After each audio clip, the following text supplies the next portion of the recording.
So let's get in both our guests who haven't spoken, Jay and also Harish Mohammed Ibrahim. Before I get JVC and Kamru also back into the conversation, Jay, what according to you is your biggest headline, your biggest takeaway from the names, from their background, from what they really bring to the table for you as Modi 3.0 is concerned?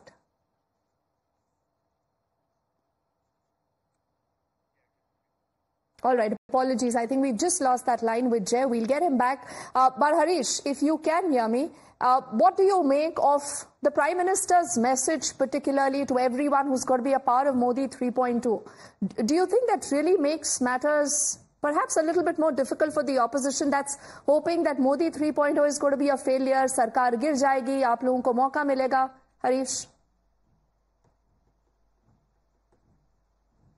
Even before he starts, it is not a Modi 3.0, it is NDA 1.0. NDA 1.0, because the last two governments which the BJP was with arrogance, they have made sure the 10 years of arrogant rule get over. By now, it is a NDA 1.0. We have to correct it in a predominant way because it is a minority government which is getting the support of TDP and Nitish Kumar. And if it has to be celebrated, then they don't have any remorse for celebration or any point of being put on for a celebration mode, because they have lost from 303 to 214 now. And almost a seat percentage share alone has dropped in from 2019. It was 54% and now it is almost 44%. So he has lost his battle morally and politically. Okay. If Mr. Modi has any kind of conscience in his iota of nerves, he should have stepped down by now because he has not got the people's mandate. Okay. So there is no point for any. But Harish, JVC, just allow me a moment. And at least one second. Just allow me a moment. Harish, you do not have any right to comment here. In 2006, your party, which you are supporting, DMK, got just 96 seats. And you did not share power. You survived. Karunanidhi survived as the chief minister. 5 years, Jayalalitha kept saying, minority DMK government, minority DMK government. You did not give ministry to PMK. And you now did not give the entire India is saying minority Modi government, minority NDA government. What the hell you're talking about? No, it is a minority Modi 3.0. You can scream anywhere. You can go and scream anywhere. You run a minority government and you do not have any right. No, you are the authority. It is NDA 1.0. Minority NDA 1.0. Harish and JVC, gentlemen, I'm just requesting for a truce. I'm just requesting for a truce. But this also tells you that somewhere, JVC, you touched that Achilles heel to which Harish wasn't able to respond. But before we come back to you, and the very fact today that this time the opposition has numbers, will you see a very vociferous opposition also? Before we expand that entire narrative, let's look at another key state and another key man. Now we are talking of Odisha, a state where the BJP has done well, not just when it comes to the Lok Sabha elections, but ladies and gentlemen, even the state assembly. They've been able to ensure that they hold on a Naveen Patnaik, who was looking for a 6th straight term. That did not happen. And Dharmendra Pradhan again has got a call from the LKM, so he's a probable mantri. So is another significant leader, Juwalo Ram. Now he, remember, again as a tribal face. He is risen from the ranks when it comes to the Bharatiya Janata Party. We were also in conversation with him a little earlier to understand his outlook and the future ahead. Participation in the swearing-in ceremony and will be inducted as one of the ministers in Modi 3.0. A very big day for him as well. Juwal ji, आज 7 LK में आपको बुलाया गया. प्रधानमंत्री की कुछ ऐसी बातें जो उन्होंने कही हो और आपको लगता है याद रखी जाए. नहीं, तो आप हमेशा प्रधानमंत्री जी मंत्रिमंडल गठन से पहले अनौपचारिक चर्चा जो करते हैं, बस वो हुआ, तो उसमें से मीडिया को बताने लायक बहुत सारी चीज़ तो नहीं है. वो हम लोग का इंटरनल गाइडलाइन है, तो उनका मार्गदर्शन हुआ है. उसमें हम लोग आप लोगों को इसमें से ज्यादा नहीं बता सकते हैं. कितना बड़ा हिस्टोरिक डे आपके लिए है, क्योंकि मोदी 3.0 नींव रखेगा 2047 विकसित भारत की. बहुत बड़ा दिन है आज वैसे तो ट्राइबल लोगों के लिए बिरसा मुंडा का आज माने डेथ एनिवर्सरी भी है और एक महत्वपूर्ण तीसरा बार पंडित नेहरू के बाद प्रधानमंत्री नरेंद्र मोदी जी ने शपथ लेने जा रहे हैं और उनका मंत्रिमंडल में मैं शामिल हो रहा हूं, उसमें मैं आ पा रहा हूं, इसलिए भी मैं धन्यवाद देता हूं उनको भी। और उड़ीसा में इस बार अच्छा परफॉर्मेंस हुआ, हमारा एमपी जीत के आए, 21 में से 20 जीत के आए और हमारा बहुमत का सरकार वहाँ भी बन रहा है, तो इसके लिए हम लोग खुश हैं और जनता खास करके उड़ीसा का जनता को मैं धन्यवाद करता हूँ कि हम लोग को मौका दिया है और हम उनका सेवा करके दिखाएंगे। आप तो क्योंकि प्रधानमंत्री के मंत्रिमंडल में पहले भी रहे हैं, पिछली बार भी आप एमपी थे, आपको ऐसा लगता है कि जिस तरीके से प्रधानमंत्री ने कहा पोर्टफोलियो जल्दी बढ़ जाएंगे और उसके बाद सभी अपने लोग अपने जो भी आपको मिनिस्ट्री मिलेगी उससे अपने आप को रूबरू जरूर कराएं, क्या काम है? दिखता है कि प्रधानमंत्री जैसे ही स्वेरिंग इन लेंगे वो सेरेमनी होगी, काम पे तुरंत सब लोगों को लग जाना है। ये तो पब्लिकली वो भी बार बार बोले हैं और यहाँ तो लग जाना चाहिए, ये इसमें तो कोई दो राय नहीं है। बाकी तो स्वेरिंग होने दीजिए, विभाग का बंटन हो जाए, फिर अपना अपना जिम्मा जिसको जो जिम्मा मिलेगा उसको अपना हिसाब से पूरा दम में कोशिश करना चाहिए कि लोगों का कल्याण हो, काम अच्छा हो। And Jwal Oram, for those of you not very familiar, is very, a grounded neta. He doesn't speak much. His work speaks a lot. I think he joined the BJP somewhere in 95 or 98, and he's had a long history of struggle, particularly in Odisha.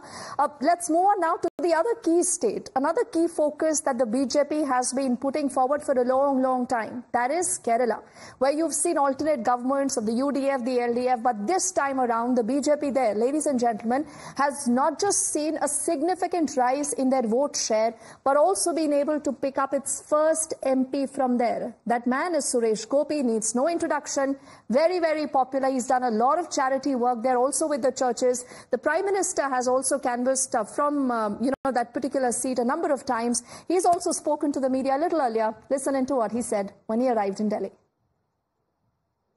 കേട്ടാലും എനിക്ക് മറുപടി തരാൻ പറ്റുന്ന ഒരു മാനസികാവസ്ഥയല്ല.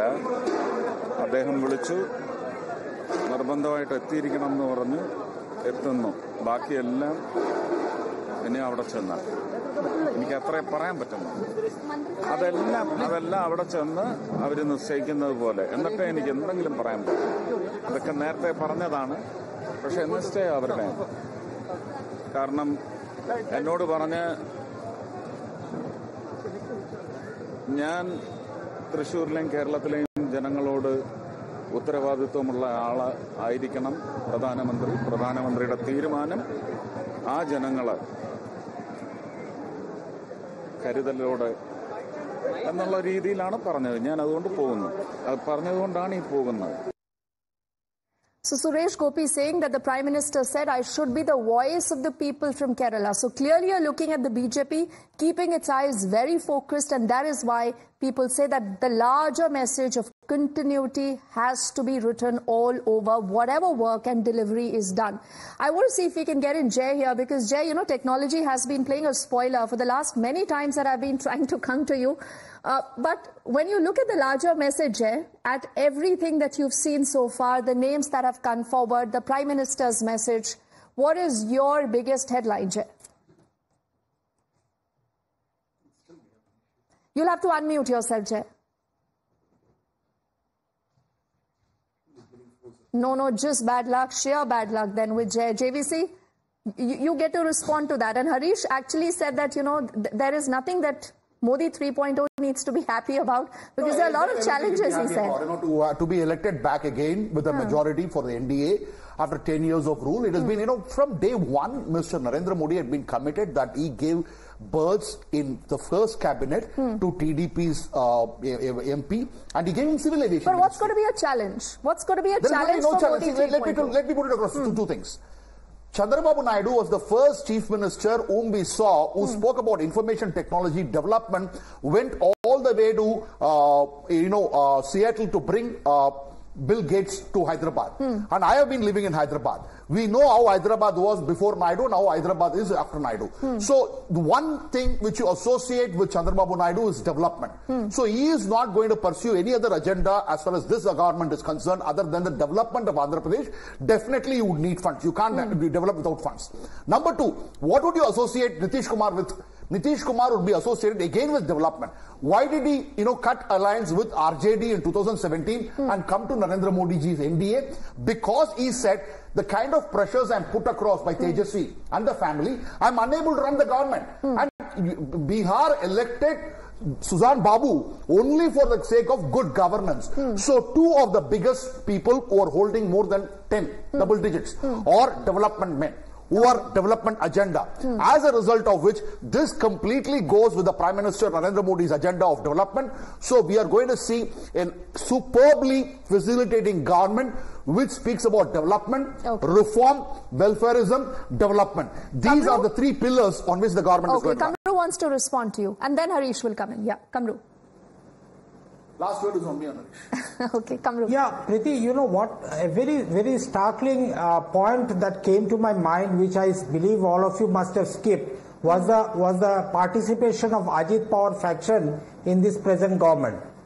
There is not even a single representative, though they have got one lone MP, but happened to be a NDA partner. Yes. When you take in Bittu from Punjab, who is not even an elected member of the parliament, but in Ajit Pawar's case, the faction, very important decisions happened over the last few weeks and months. Was the withdrawal of the cases against Praful Patel and completely freeing Mr. Ajit Pawar of the corruption charges. So this is the way the NDA government is going to function. Very selectively it will have a governance agenda, rather keeping the NDA partners happy to keep the government functioning for the next 5 years. That's the biggest takeaway that I see from this government, from this composition of the Modi cabinet and the Council of Ministers. Rather, Kamru, you see, as you make that point, I also was just calculating that what could be the total strength that could be allowed in the Council of Ministers. I think it comes to close to about 81 JVC. Right now we are looking at 52. So you never know how these numbers will shore up. Now clearly all is not well when it comes to Ajit Pawar and the BJP, something that Kamru also underlined. And Kamru, just for your information, this is something that we've carried, we've covered through the day today. But Harish, I'll come to you before I, come into JVC here. Harish, the opposition clearly this time is emboldened, but do you believe the opposition has reasons to celebrate? Because you're up against someone who's only and only focusing on delivery. कि काम करना है, governance करना है और कुछ नहीं करना है. No politics, not getting into name calling, not looking at the noise, the chatter around Harish. Do you think this continues to make matters worse? Because the opposition still does not have an agenda. No. Because once he started with a 400 par by starting the election, and now he is ending up the tally with 240. And from 303 2019, he has lost almost 63 seats. Made Mr. Narendra Modi's arrogance to put in abeyance, and the man who wanted to destroy the constitution is taking the constitution and bowing down his head. This was happened only with the India alliance, because he was thinking that he can do anything with keeping the constitution in abeyance and all the political parties in abeyance. That's a narrative that was peddled by the India alliance, Harish. Now you can complete your point. You never interrupted. No, I'm not interrupting you also. I said I just need to put this on record that this was your narrative. Whether people bought it or not, again, this is for voters to decide. I'll allow you to complete your point now. One second. No, ma'am. Any kind of government which put forward a development phase for last 10 years wouldn't lose a seat of 63 seats. And the seats share percentage from 2019 has dropped down from 54 to 44. And almost 12% of decline here. 54. And do you call this is a victory for Mr. Narendra Modi and BJP government? No, not at all. The Indian voters, Indian electors have made sure this government has to go.